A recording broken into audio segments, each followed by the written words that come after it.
Assalamualaikum warahmatullahi wabarakatuh. Perkenalkan, saya Nurul Aziza. Saya dari kelas D 3MI 02 dengan NIM 21020676. Nah, pada kali ini saya akan mempresentasikan mengenai lingkungan ekonomi makro. Nah, apa itu sih pengertian dari ekonomi makro?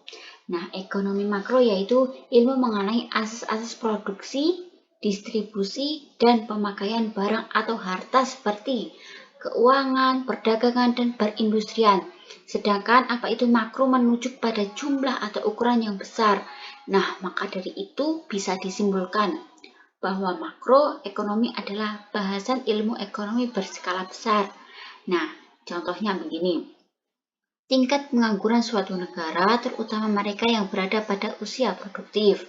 Kedua, kesempatan kerja yang diberikan oleh pemerintah. Nah, itu adalah contoh dari ekonomi makro. Kemudian, ekonomi yang direncanakan secara terpusat. Pertama, memiliki dan atau mengendalikan sumber daya ekonomi utama. Kedua, menetapkan prioritas dalam penggunaan sumber daya tersebut. Ketiga, menetapkan target output untuk bisnis yang sebagian besar berada di bawah kepemilikan dan atau kontrol negara.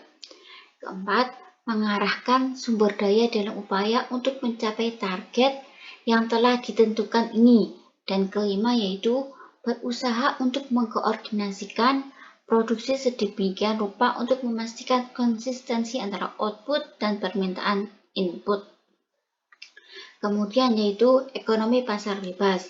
Apa sih pengertian dari pasar bebas itu?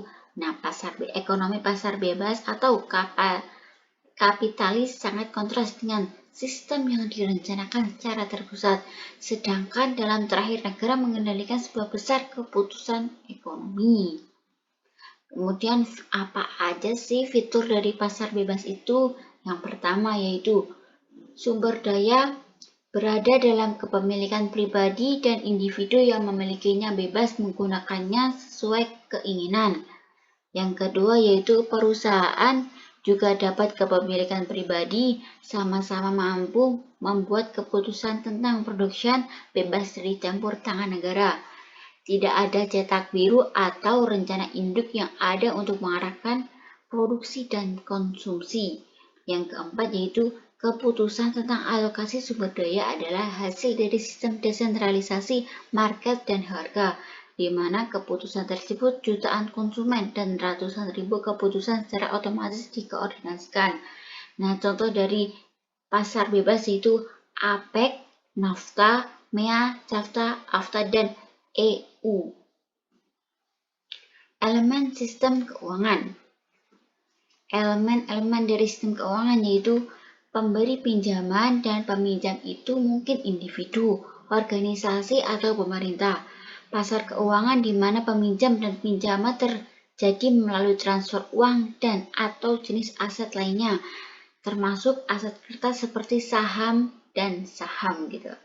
Kemudian yang ketiga yaitu lembaga keuangan dari berbagai jenis yang bertindak sebagai perantara antara pemberi pinjaman dan peminjam dan yang mengelola portofolio aset mereka sendiri di atas pemegang saham dan atau deposan mereka.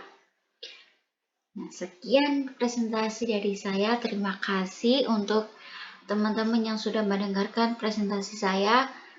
Wassalamualaikum warahmatullahi wabarakatuh.